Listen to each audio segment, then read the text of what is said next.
Preciso vender? Não preciso. Por isso gastou 70 milhões de reais. O jogador que quer ir embora. Muitas vezes, isso tem que mudar. 70 milhões de reais para contratar Guilherme e o Corinthians quer mandar embora. Giovanni Augusto, o Corinthians quer mandar embora. Marlone, o Corinthians tá mandando embora. E não são maus jogadores. Não, são bons jogadores, mas que não funcionaram completamente. Marquinhos Gabriel, que não se tem certeza se o Corinthians quer dispensar ou não, mas enfim, está numa lista daqueles que geram desconfiança. Quem mais contratou? Alain Mineiro, Marlone, Guilherme, Giovanni Augusto, André, Balbuena e Marquinhos Gabriel. Foram jogadores de janeiro. O Balbuena até abril. O único que emplacou foi o Balbuena. Balbuena foi bem. Ele contratou 7 jogadores. Gastou 70 milhões de reais com jogadores aí, também contando outros que vieram no ano passado. E desses, o que joga é o Balbuena. E o time tem 8 jogadores da base. Pode ter 8 jogadores da base se jogar o Kaique no gol hoje. A Lara Malta trazia informação durante os 8 da base não são hoje os jogadores que conformam a base do Corinthians. A base do Eles podem ser lançados aos poucos. A base do Corinthians hoje tem, da base tem o Fagner, tem o Arana. O Fagner que foi formado no Corinthians. Saiu, formado no Corinthians. Rodou o mundo e voltou. Tem o Arana. Mas não é um trabalho da base de agora. Tem o Maicon. O Jô. O Pedro Henrique não é titular. O Jô. E às vezes o Léo Jabá. Tem tido 4 Mas o Fagner e o Jô não dá pra configurar dentro dessa situação de estar aproveitando a base agora. É como se dizer que o Nunes é a base do Flamengo. Eu faço duas comparações. Ele foi revelado pelo clube, mas ele rodou o mundo e voltou. A gente fala que o Flamengo tinha 8 da base. Eu pensei que ia criar uma grande polêmica. Não, mas o assunto é bom. Eu faço uma comparação. Sabe uma comparação que eu faço? Por exemplo, o Internacional de 2006 a 2010 e o que está acontecendo com o Internacional hoje.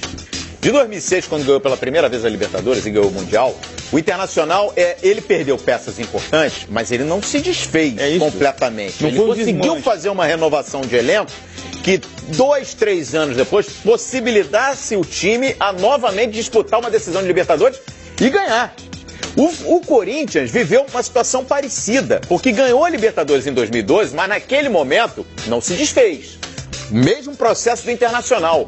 Foi se refazendo, repondo as peças que foi perdendo no meio do caminho, com qualidade, tinha dinheiro naquele momento, e ganhou o Campeonato Brasileiro 2015 da forma como ganhou. Manteve o seu treinador, é verdade, muito passa por isso.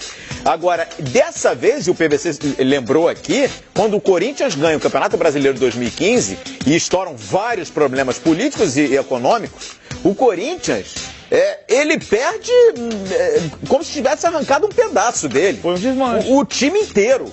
E aí você não tem recursos para repor. E a referência vitoriosa, ela é recente. Então, o que acontece? O torcedor e nós mesmos queremos ver esses resultados mais rápido. Mas, Lu, só que vai demandar Vamos colocar o Fábio Sormani no papo? Sormani já está lá em São Paulo. Entra nessa, Sormani. Muito bem-vindo aqui no Expediente Futebol. Corinthians está se renovando, hein, Sormani? Mudando bastante o time aí. Tudo bem, Sormani? Tudo bem, João? Um abração para você, para os companheiros, para quem nos acompanha nesse momento. O Corinthians não tem alternativa, ele não tem dinheiro, né? Tá trocando até lâmpada do estádio, tá deixando o estádio mais escuro, porque as lâmpadas que deixam a iluminação mais clara, elas custam mais caro. E o Corinthians está trocando toda a iluminação lá da arena, porque é mais econômico essas lâmpadas, né? Do ponto de vista do pagamento, não do consumo. Então o Corinthians não tem dinheiro, tem que fazer exatamente isso. Isso aconteceu com o Santos em 2002. O Santos não tinha dinheiro para nada, teve que lançar a molecada e o resto é história. Todo mundo conhece. Quem sabe o Corinthians possa seguir. Se bem que a base do Corinthians, embora seja muito interessante, não é igual à base do Flamengo, por exemplo. Que nesse momento, a meu ver, tem a melhor safra de jogadores, sem dúvida alguma. Agora, eu vou fazer aqui uma comparação, né? Foram citados todos os jogadores que o Corinthians contratou ano passado, depois de ter perdido a base do time campeão brasileiro em 2015. E aí o Corinthians trouxe quem esse ano? Um jogador campeão brasileiro em 2015, que fazia parte do Jadson. Que hoje, a mim, soa como uma contratação parecida com a do Guilherme. Eugênio? Com a do Giovanni Augusto. Nesse momento soa. O que o Jadson está trazendo para o time do Corinthians? Por enquanto, nada. Pode ser que... o que traz é uma expectativa de que volte a ser o Jadson de 2015. Mas é a mesma expectativa que trouxe ano passado o Guilherme, que tinha ido muito bem no Atlético Mineiro, que trouxe o Giovanni Augusto, que trouxe o Marquinhos Gabriel, que ia muito bem no Santos. Oi, Sormani, desculpa. eu entendo o que você está falando, mas o Jadson, ele tem uma história no Corinthians. Marquinhos Gabriel, Giovanni Augusto e o Guilherme, eles não tinham, certo? Okay. Chegaram, o Jadson já vestiu a camisa do Corinthians, já ganhou o campeonato, já deu volta olímpica. Eu entendo o que você está falando, tem essa identificação. Mas a história, para mim, está no passado. É um jogador de um nível superior a esses outros, né? Ele teve um momento bom no Corinthians. Eu acho bom voltar o Jadson. Olha só, quem já trabalhou, quem já trabalhou com o Jadson, tem destaque. Quem já trabalhou com o Jadson diz o seguinte, que é uma visão que eu tenho também. O Jadson não é o protagonista. Sabe quem falava isso? Nosso saudoso e eterno Mário Sérgio, que foi treinador dele no Atlético Paranaense. O Mário dizia isso. Quando você precisa do Jadson como protagonista, ele encolhe. Quando ele é um coadjuvante, ele brilha intensamente. João, você lembra quem que o levou para a seleção? Foi Mano Menezes. O Mano também concorda com isso. O Jadson, Eugênio, funciona muito bem quando você tem caras de bom nível do lado. E quem é o protagonista hoje do Corinthians? O Jadson. Esse é o problema. Ele não vai funcionar. Não vai funcionar. Não vai funcionar. Eu acho um não vai funcionar. Se não trouxer uns caras de nível aí, não vai funcionar. E um detalhe, depois dessa primeira pancada aí da China e da França, no final de 2015, o Corinthians, no ano passado, perdeu Felipe zagueiro, Bruno Henrique, depois do desmanche que você fez, e Elias. E esses três caras, isso daí, quando o Corinthians, com tudo. O Corinthians já era líder do Campeonato Brasileiro.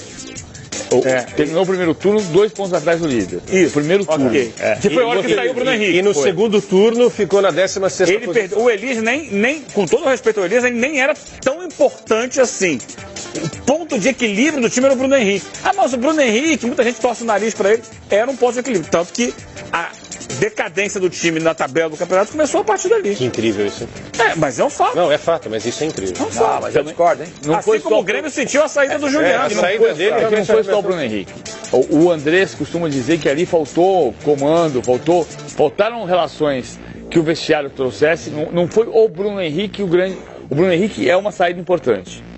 O seu mãe discorda, eu acho que ele tem razão de discordar. Eu estou olhando dentro do campo, eu não tenho como medir o que está acontecendo no vestiário. É claro que a gente ouve as pessoas que estão lá. Teve uma mas ficou muito claro que a saída do Bruno Henrique e a entrada do Christian em alguns momentos, o time despencou de produção. Eu estou com o Eugênio, eu não sou fã do Bruno Henrique e sou um dos críticos do Bruno Henrique. Eu acho que o passe dele, em alguns momentos, ele consegue errar passe de 5 metros e tal. Jogador de hoje não pode errar passe, não pode.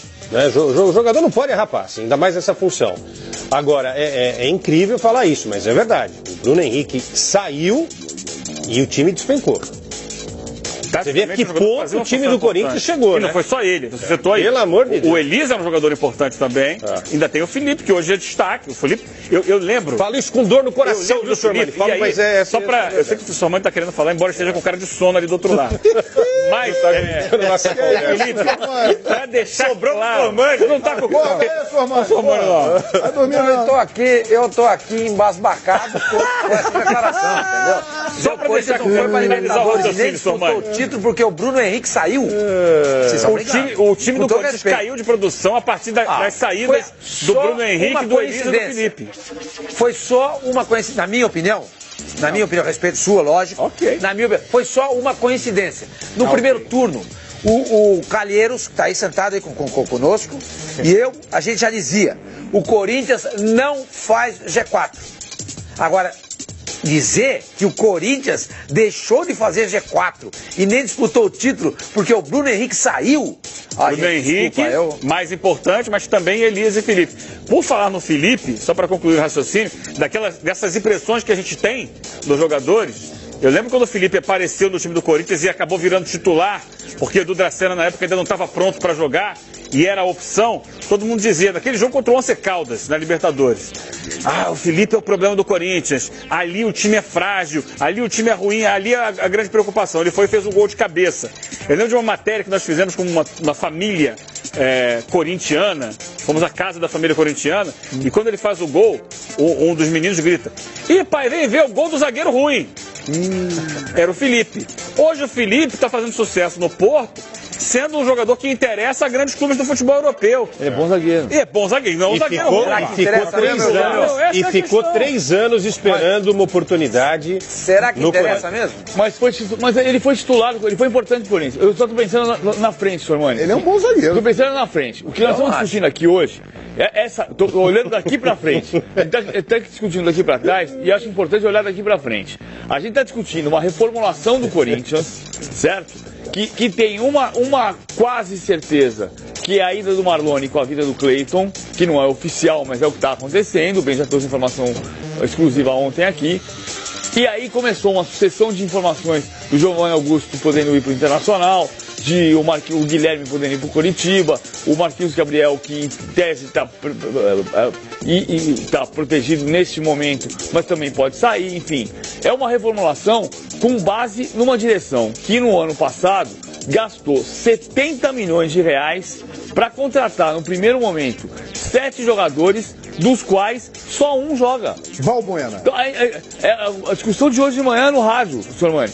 É melhor pro Atlético ou é melhor pro Corinthians? Nesse momento é um 0x0 enorme. O Cleiton pode chegar no Corinthians e jogar muito bem, pode jogar muito bem. O Cleiton é talentoso. O Cleiton foi disputado pelo Palmeiras, pelo Corinthians, pelo Atlético 1 ano e meio atrás. Não aconteceu no Atlético. O Marlone também não. Agora, nós estamos discutindo uma direção, uma diretoria, que hoje vai tentar fazer negócios para melhorar o time do Corinthians, tendo por base um trabalho que no ano passado tinha outros dirigentes, é verdade. Tinha o Edu junto com o Alessandro, não era o Flávio Adalto. Tinha o Tite em vez do Carille, mas que no ano passado fez 70 milhões de reais para não vingar ninguém. O Corinthians não conseguiu ter um jogador que veio na lista do ano passado. Só o Giovanni Augusto, 16 milhões? Isso. 13 milhões. Mas mesmo assim que seja 13. Não, já valeu caro na época, né? Não funcionou. Mas na época todo mundo achou um grande negócio, né? Agora eu vou discordar.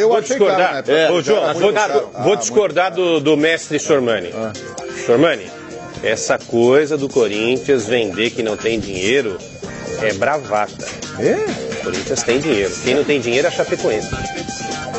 O Corinthians tem dívida de curto prazo, já falamos disso aqui. Eu acho assim... PVC, olha só. Não tem dinheiro, olha só o dinheiro. Esquece o estádio, que o estádio é outra história.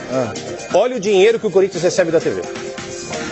É uma grana. Todo mundo reclama que não pode, tem que dividir isso daí melhor. A gente ouve toda hora isso daí. 180 milhões por ano. Você tá de brincadeira. E patrocínio, e venda de não sei o quê, de camisa, de produtos. Gente, e o passivo? Se o Corinthians... mas tem o ativo. Dívida nunca foi mas problema. O ativo é muito menor que o passivo. O Flamengo tinha uma dívida, Sormani, de 750 milhões. Mas Com Bandeira, ele tirou um vaso de 300 milhões da frente. Não, ainda está tirando. E vai tirar. E o Flamengo está sendo montado. Ou seja, dívida, Sormani, não é desculpa. Não é desculpa. Se fosse desculpa, o Corinthians não teria trazido o Ronaldo. Não, senhor. Tinha menos dinheiro naquela época do que hoje. Quesada, o Flamengo passou a primeira gestão todinha do Eduardo Bandeira de Mello praticamente sem contratar ninguém, nenhum jogador expressivo. É isso aí. Mas tem uma quando ele restabeleceu a ordem financeira dentro do clube, ele passou a investir. Mas o Corinthians gastou 70 milhões no ano passado, mas tem uma coisa que o Bandeira falou ontem aqui, no Especial Libertadores, que é importante. É claro que dívida é importante. Você faz a conta pela sua casa. Se você deve seja uma prestação do apartamento, seja que você está devendo na quitanda da esquina e você não consegue pagar, que você deve 100 e você ganha 80, é um pecado, você está complicado. Agora, o Bandeira falou uma coisa ontem que é verdade. Ele elencou a importância da dívida e falou da importância para pagar a dívida do crescimento da receita. Você tem duas